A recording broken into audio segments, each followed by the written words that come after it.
Friend, তোমরা সবাই কেমন আছো? ভালো আছো? তো আজকে মায়ের মিটিংয়ে গেছিলাম, মানে একটু জমা দিতে, মা জমা দিচ্ছিল। আর এখন একটু পরোটা খাচ্ছিলাম।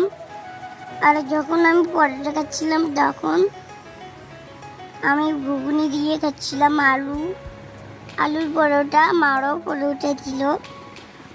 আর পরোটা আমি সেই ভালোবাসি, মিষ্টিও ভালোবাসি, কিন্তু মিষ্টি খেলে আমার না। আমি এখন একটু আজকে আমি পাতলাগড়তে গিয়েছি এলাম, ওই যে কোকোনাট নারকেলের জল খাবো।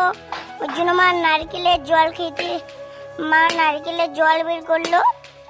তো জানে আগে এই দেখো। আর তারপরে আমি ধুয়ে